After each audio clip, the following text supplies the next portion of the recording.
Сайн байцгаана уу эрхэм үзэгчдээ. Энэ удаагийн Дархан Эмпати сургуулийн мэдээллийн хөтөлбөр эхлэхэд бэлэн болоод байна.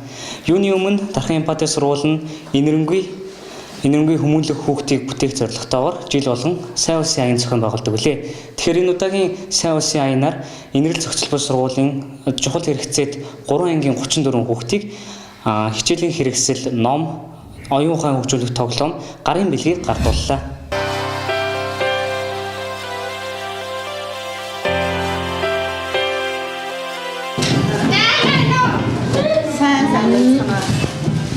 За манай сургуулийнхаа зэрэг нөгөө сурагчтайгаа хамтраад жил болгон сайн улсын аян зохион байгуулдаг. За тэгээ энэ жилийн шинэ жилтэй холбоотойгоор та нарт ингээд бэлэг өгөж баярлуулах гэж ирсэн. Тэгээд та нарт 2018 онд хичээл сурдаг, эрүүл мэндээрээ сайн сайхан байхныг хүсье. За энэ манай дохионы хэлний анги. За энд 12 хүүхэд сурна. За анги удирдсан багш нь манай энэ дохионы хэлний багш оргилмаа. За туслах багш нь тэр шин цэцэг гээд бас өөрөө хэлний бэрхшээлтэй ийм багш байгаа. Дохионы анги төгссөн. Танаа Дархан дээдийг төгссөн хүүхэд байгаа шүү манай энэ хүүхдээ.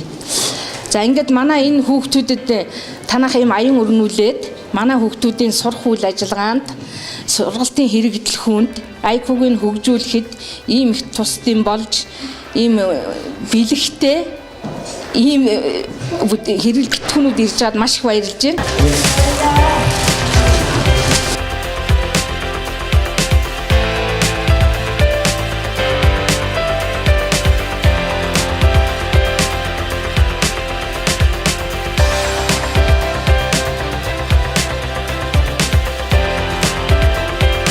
Намаа уянгаа гэдэг би Дархан улаан миний цэцлбээс уулздаг.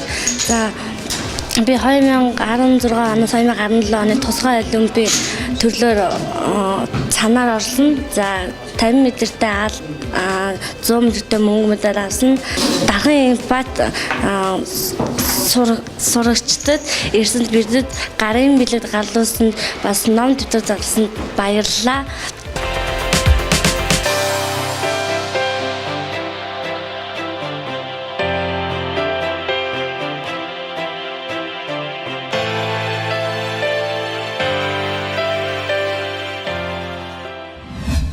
Эцэг эхчүүд хүүхдийн хүмүүжилд хэрхэн нөлөөлөх мөн сургууль болон эцэг хоорондын харилцааг бэхжүүлэх, сайжруулах зорилготойгоор жил болгон эцэг эхтэй хамт номын өдөрлөг зохион байгуулдаг үлээ. Энэ удаа энэ жилийн хүрээнд эцэг эхчүүдтэй хамт эцэг эхийн гарын авлага номыг таран өгч хамтран ажиллалаа. Сурагчдын амралтаар Дархан Эмпати сургуулийн багш ажилчид хамтдаа мэргэжил төрөлх хөтөлбөр сургуулсан даалгавар боловсролын арга зүй сэдвийн сургалтанд хамрагдаж амжилттай төгсөж сертификатаа гард авцгаалаа. Дархан аймгийн багш нарын дунд зохион байгуулагдсан боловсролын аврах шалралт тэмцээнд Дархан аймгийн Эмпати сургуулийн баг хамт олон амжилттай оролцож алтан медалийн эзэд толцоожээ.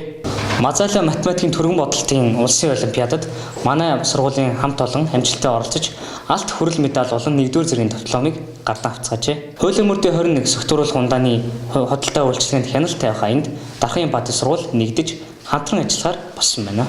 Тэгэхээр энэ удаагийн мэдээллийн хөтөлбөрөөр онцлог болгож Аз улсын Филиппин орноос манай сургуулийг зорин ирж англи хэлний ярианы хичээл заахаар ирсэн Альфред Камино Жуниор багшигаа хүрэлцэн ухтан авцгаая. Ингээд түүнтэй ярилцсан ярилцлагыг та бүхэндээ хүргэж байна.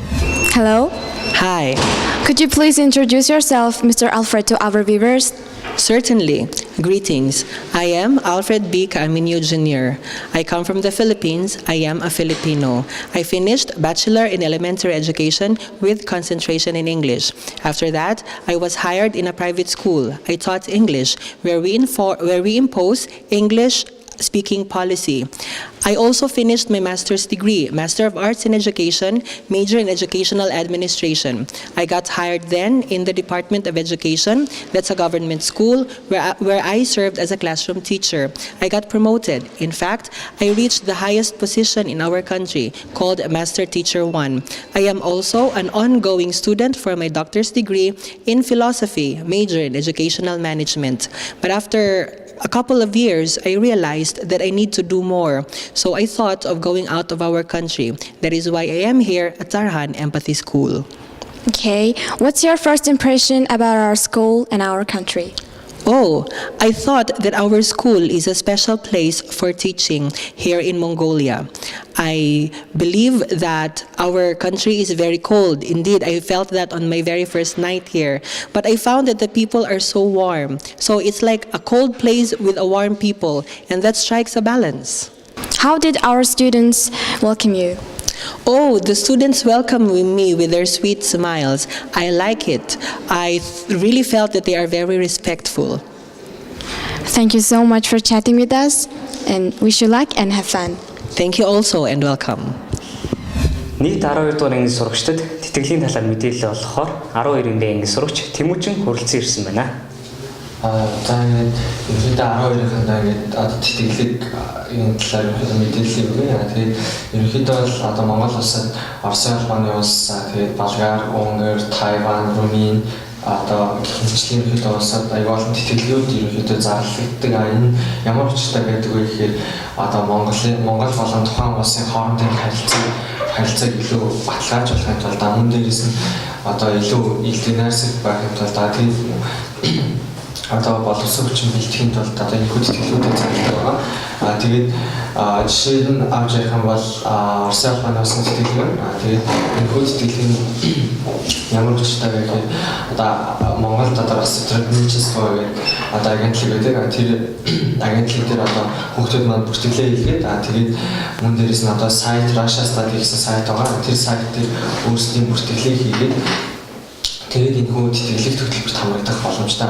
тавигдах шаардлага гэх юм бол ерөнхийдөө ямар ч улсын тэтгэлэгт одоо хамрагдахын тулд өөрийн дүн одоо сайн бол онц дүн буюу ерөнхийдөө 80-аас бие дүнгээс дээш байх хэрэгтэй. Тэгээд мөн дээрээс нь бас ерөнхийдөө сайн суралцдаг гэсэн тодорхойлолт амун одоо амжилт гэх мэтлэн зүйлүүд аюул хэмжээний тэтгэлгийг хандуулдаг. Тэгээд энэ тэтгэлгийн ямар учиртай гэдэг вэ гэхээр одоо шинэ очиод суралцах одоо 4 жилийн 5 жилийн хугацаанд одоо бакалавр хамгаалахын тулд одоо манай 12 дугаар ангийн сурагчид гээд явж одоо тэтгэлэгт ерөнхийдөө хамгаалдаг байгаа. Тэгээд энэ ерөнхийдөө 4 жилийн хугацаанд 4-өөс 5 жилийн хугацаанд бүх тухайн сургалтын төлбөр тэгээд сургалтын төлбөрийг даатгаас гадна дээрээс нь стипенд өгдөг. Тодорхой хэмжээний тухайн өөрийнх нь бас аж амьдрал тохируулаад стипенд өгдөг. Тэгээд ерөнхийдөө Оросын засгийн газрын тэтгэлэг бол одоо 1 сарын 1-ээс Russia Study гэсэн сайт нэгдсэн байгаа. Энэ дээр хүүхдүүд маань бүртгэлээ оруулах хэрэгтэй байгаа. Энэ бүртгэл дээр яг юу байх хэрэгтэй вэ гэхээр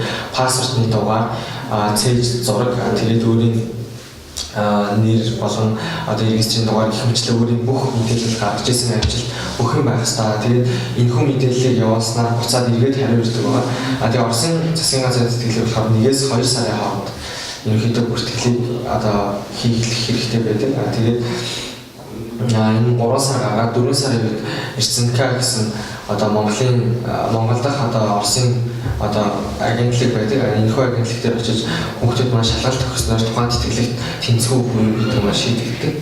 Тэгээд дээрээс нь Тайван улс байгаа. Тэгээд Тайван улс болохоор энэ жил Монгол улсад 15 квот ерөнхийдөө Тайван улсаас ирсэн байгаа. Тэгээд 15 хүүхэд тэтгэлэх боломжтой. Энэ нь ямар учиртай вэ гэхээр хоёр орны одоо найрсаг харилцаа тэгээд найрсаг харилцааг дэмжих хөрнөөс 15 тэтгэлэг ирсэн. Тэгээд энэхүү Тайваны тэтгэлэгт хамрагдахын тулд хүүхдүүд өөрийн бүх материалаа нэгт явуулсан байх ёстой. Дээрээс нь IBT TOEFL-ийн 68-аас дээш тэгээд ITB TOEFL-ийн 520-аас дээш хамттай ерөнхийдөө бакалаврын зэрэг хамгаалахын тулд иймэрхүү манай хэрэгтэй мөн дээрээс нь өмнө ярьсанчлан бас ингээд бие дүнгээс дээш дүнтэй байх хэрэгтэй гэдэг. Тэгээд дээрээс нь Болгарын Америкийн сургууль гэдэг сургууль гэдэг. Энэхүү сургууль Монголоос хүүхдүүд аягүйх явж одоо тэнд тэтгэлэгт хамрагддаг байгаа. Энэхүү сургууль нь ямар сургууль юм бэ гэхээр ерөнхийдөө Америкчууд Болгарт нээсэн маш сайн сургууль байгаа. Энэ сургуульд ерөнхийдөө бүх хичээлийг англи дээр үзнэ. Тэгээд илүү ингээд бас Америкт сурсантай ерөнхийдөө ялгаа байхгүй. Тэгээд тэтгэлэгт хамрагдаад илүү амар байдаг. Тэгээд энэ ерөнхийдөө TOEFL-ийн оноо болон SAT оноо ерөнхийдөө хэрэг болдог энэ сургуульд орохын тулд тэгээд дээрээс нь бас өмнө ярьсанчлан бүх одоо тэр мэдээллүүд тэгээд CV бас хэрэгтэй байгаа. Тэгээд Унгарийн засгийн газрын тэтгэлэг гэх юм бол Унгар улсад одоо Онгоцын засгийн газрын сэтгэл нь одоо 2 сарын 16 хүртэл хүчинтэй байдаг. Тэгээд одоо ерөнхийдөө бүртгүүлээд тэгээд 2 сарын 16-наас өмнө бүртгүүлээд тухайн одоо Онгоцын засгийн газрын тэр сайт байгаа. Тэгээд ерөнхийдөө тэр сайтаас тэтгэлгийн талаар өөрийн бүх мэдээллийг бүртгүүлэх хэрэгтэй байдаг. Тэгээд тэндээс одоо анх бүртгүүлэхдээ тухайн хүүхэд 3 сургуулийг сонгож авдаг. Одоо хаан сургууль уу, ямар сургууль суралцах гэсэн 3 сургуулаа сонгож аваад аплай хийдэг. Тэгээд энэхүү аплай хийгээд өөрийн бүх материалаа бүртгүүлээд явуулна. 2 сарын 16 гэхэд ерөнхийдөө хүүхдүүд имэйл бүртгүүлсэн имэйлээр хариу ирдэг байгаа. Тэр ирсэн харин эхний шатны тэнцвүүгүй гэдгийг шийдэн. Тэгээд эхний шатны шалгаруултыг одоо боловсролын яамнаас аваад Унгарийн засгийн газар руу явуулдаг. Энэхүү тэгээд эхний нас тэнцэн гэсэн хариу Унгарийн засгийн газраас явуулдаг. Хоёр эндээс явах боломжтой нийт материалын хэрэгцээ хүүхдүүдийг хоёрдугаар шатны одоо Монголын одоо боловсролын яамнаас шийдээд тэгээд хүүхдүүдийг Унгарь руу явуулдаг. Тэгээд тухайн Унгарийн шалгалтанд бол тухайн сургууль өөрөө шалгалт аваад мөн дээрээс нь зарим сургуулиуд нь ACT болон TOEFL-ийн амрагч шаарддаг. Ерөнхийдөө ойролцоогоор англи B2-оос B1 төвшин гэсэн байх хэвээр. Мөн дээрээс нь TOEFL-ийн 80-аас дээш байх хэвээр. Тэгээд энэтхэгийн засгийн газрын тэтгэлэг байна. Энэтхэгийн засгийн газрын тэтгэлэг 1 сарын 20 хүртэл хүчтэй. Ингээд бүртгэл 1 сарын 20 хүртэл хүчтэй байдаг. Энэхүү энэтхэгийн засгийн газрын тэтгэлэг маань ерөнхийдөө чиглэл гэх юм бол маркетинг менежмент тэгээд эмчилгээ ерөнхийдөө IT инженерчлэл чиглэл рүү аягүй одоо төгсөн байдаг. Тэгээд энэхүү эрдэнтийн тэтгэлэг энэтхэгийн тэтгэлэг хамрагдахын тулд одоо тухайн сайт руу ороод мөн бүртгүүлэх хэрэгтэй байдаг. Энд өөрийн гарын хэсэг хүртэл 6-аар явуулдаг байгаа. Тэгээд тэнцэн хэрвээ тэгээд мөн дээрээс нь 2 сарын 1-ний энэтхэгийн элчин сайдын яам дээр шалгалт өгөөд тэгээд 6 сараас одоо тэнцэн өгөө харин одоо тухайн хүүхдэд очдог байгаа. Тэгээд тэгээд мөн дээрээс нь Румыний засгийн газрын тэтгэлэг байна. Румыний засгийн газрын тэтгэлэг нийт Монголд 80 хувь ирсэн. Тэр 80 Румыний засгийн газрын тэтгэлэг ерөнхийдөө TOEFL-ийн амрагч бас шаарддаг байгаа. Тэгээд тухайн Румын улсад суралцахын тулд мөн хүүхдийн амжилт одоо гаргасан амжилт болон суралцж байгаа одоо амжилтууд маш хэрэгтэй байдаг. Тэгээд энэхүү мэдээллүүдээ тухайн сайтаа бүртгүүлээд тэгээд бүртгэх хугацаанд дуусны дараа одоо яах ёстой гэсэн одоо нийт одоо чиглэл хийх ёстой юмнуудын цаанаас нь нэмэлтээр нь явуулдаг байгаа. Тэгээд одоо ерөнхийдөө нь бол тэтгэлгүүд нэг юм байгаа. Тэгээд 12 их нөгөө ерөнхийдөө бас тэтгэлэгт одоо ингэ хамрагдаасаа гэж одоо уриалж байна. За та мэдээлэл олгосон 12 мянган сурагч Тэмүүжиндээ баярлалаа. Дархан Эмпати сургуулийн мэдээллийн хөтөлбөр үргэлжилж байна. Улсын хэмжээнд хуулийн мөрдийг нэг аян зохион байгуулагдаж байгаа. Мөн уг аянд манай сургууль нэгдэн хамтран ажиллагаа болсон билээ. Уг ажиллагааны цагдаагийн газрын мэргэжлүүдийг урьж авчирч оролцууллаа. За улсын хэмжээнд зохион байгуулагдаж байгаа хуулийн мөрдийн 21 гэдэг арга хэмжээ нь бол нийт Монгол улсын хэмжээнд бол арх согтууруулах хундын хэрэглээтэй холбоотой. За 15-аас 35 насны залуучууд арх согтууруулах хундын хэрэглээ бол их байгаа. За мөн түншлэн бол 21 нас хүрээнд арх согтууруулах хундаар худалдаа үйлчилгээ явуулах 18 нас хүрээнийг ажилд авч ажилуулах гэх мэтчлэнгээр бол арх согтууруулах хундын хэрэглээний талаар архитан согтуурахад тэмцэх хуулийн хэрэгжилтийг хангуулах чиглэлээр бол улсын хэмжээнд хуулийн мөрдийн 21 гэсэн арга хэмжээ явуулж байна. За энэ арга хэмжээний өрөөнд Дархан аймгийн гэмт хэрэгс орчин сэргийлэх ажлыг зохицуулах салбар зөвлөлтөд хамтран бол 15 төрлийн ажил арга хэмжээг хэрэгжүүлэхээр ажиллаж байна. За энэ ажил арга хэмжээ минь эхлээд бол 15 хоногийн хугацаа өнгөрч байна. Энэ 15 хоногийн хугацаанд Дархан аймгийн хэмжээнд нийлээдгүй ажил арга хэмжээ зохион байгуулагдж байна. Нийт ерөнхий боловсролын сургууль бол ихтэй сургууль, за төрийн болон төрийн бас байгууллагуудаар сургууль сурчлагын ажлыг зохион байгуулах. За сургуулиудад мөн нөлөөллийн чанартай ажлыг зохион байгуулах, сурагчдыг бол энэ ажил арга хэмжээнд идэвхтэй оролцуулах. За нийт бол хулгайн гэмт хэрэгээс урьдчилан сэргийлэх чиглэлээр мөн улсын хэмжээнд бол сэрэмжлэлийн нэгдээс арга хэмжээ зохион байгуулагдж байна. Энэ арга хэмжээний хүрээнд бол нийт байгууллагуудын гэрэлтүүлэг камержуулалтыг сайжруулах, за илрээгүй хулгайн төрлийн гэмт хэргийг илрүүлэх, тасан зогсоох чиглэлээр эрүүл хяналт шалгалтыг хийх гэх мэтчлэнгээр бол ажил арга хэмжээ зохион байгуулж байна. Энэ хоёр ажил арга хэмжээний хүрээнд Дархан аймгийн байгууллага аж ахуйн нэгжүүд маань бол нэгдэж бол уриалга гаргаж энэ аян арга хэмжээнд бол итгэх санаачлагт оролцож нийлээд ажил арга хэмжээг л улсын хэмжээнд өрнүүлж байгаа ийм ажил арга хэмжээнүүд зохион байгуулалт явуулж байна. За мөн оны өмнө бол Дархан аймгийн хэмжээнд иргэн таны төлөөгээд шинээр батлагдсан хууль тогтоомжийг сурталчлах чиглэлээр бол аян зохион байгуулагдсан. Энэ аяны хүрээнд бол өсвөр насны хүүхдүүдэд арх согтууруулах ундааны хэрэглээ мансууруулах процесс урьдчилан сэргийлэхэд өсвөр үеийн оролцоос идэвхтэй зөвлөгөөний зохион байгуулж энэ зөвлөгөөнөр бол аюулгүй дүрм баталсан. Энэ аюулгүй дүрмийг бол сургуулиудын бүх сурагчдад бол мөрдүүлж ажиллах чиглэлээр бол аймгийн хэмжээнд бас ажил арга хэмжээнүүдийг зохион байгуулах эхлэдэг байна. За би бас аюулгүй дүрмийн талаар тодорхой мэдээлэл бас хүүхдүүдэд хүргэе гэж бодож байна. Манай аймгийн хэмжээнд бол хүүхд хамгааллын чиглэлээр нэлээдгүй ажил арга хэмжээнүүд өнгөрсөн онд бас эрчимтэйгээр зохион байгуулагдсан байгаа. За үүний нэг нь болохоор өсвөр насны хүүхдүүд тулгамдж буй асуудлыг шийдвэрлэх арга зам гэдэг энэ зөвлөгөөнийг одоо төрийн болон төрийн бүс байгууллагууд хамтран зохион байгуулсан байгаа. За хүүхдэд зориулсан энэ хэлэлцүүлэг зөвлөгөөнүүдийг бол хамтран зохион байгуулж ажилласан байгаа.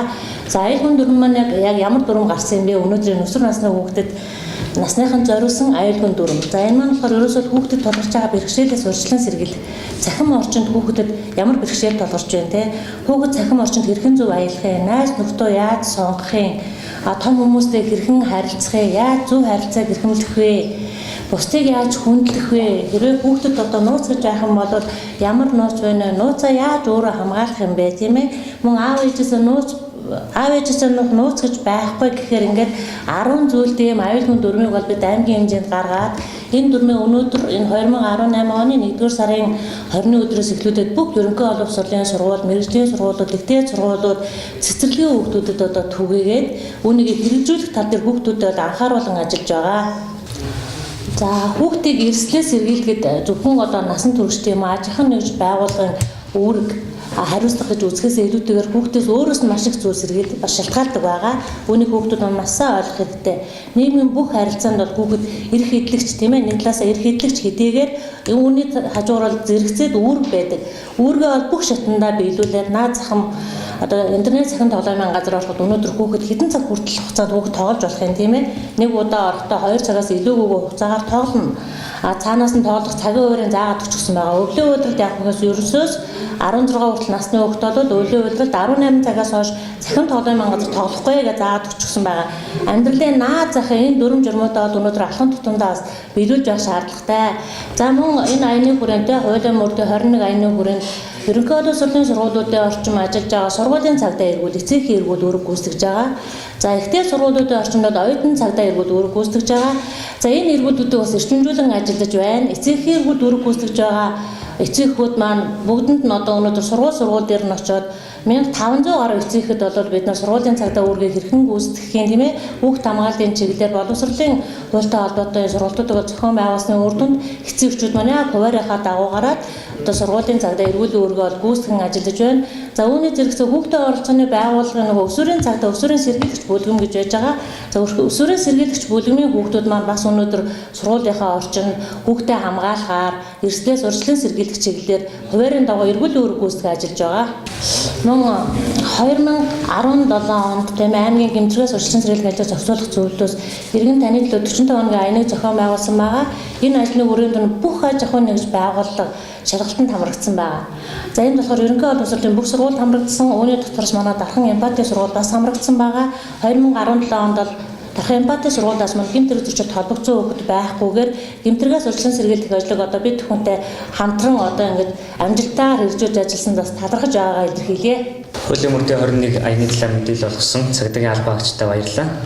Дархан Эмпати сургуулийн мэдээллийн хөтөлбөр үргэлжлэж байна. Япон улсын засгийн газраас Аз нөхөн далаа болон Япон улсын хүүхд залуучуудын харилцаа мөн хамтын ажиллагааг дэмжих зорилгоор 21-р зууны Зүүн Азийн залуусын хөтөлбөрт Дархан аймгаа төлөөлөн манай сургуулийн 11 ангийн сурагч энэ нэмэн оролцохоор болсон билээ. Сургалтын амралтаар багш нар маань зургийн авьяасаа сорьцоолоо.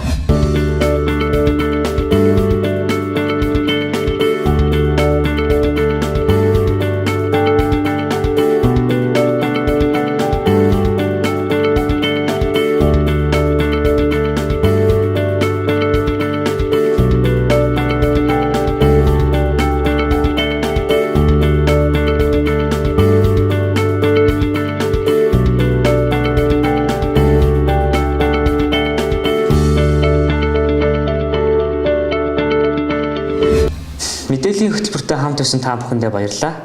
Энэ удаагийн Дархан Эмпати сургуулийн мэдээллийн хөтөлбөр үгээр өндөрлөж байна.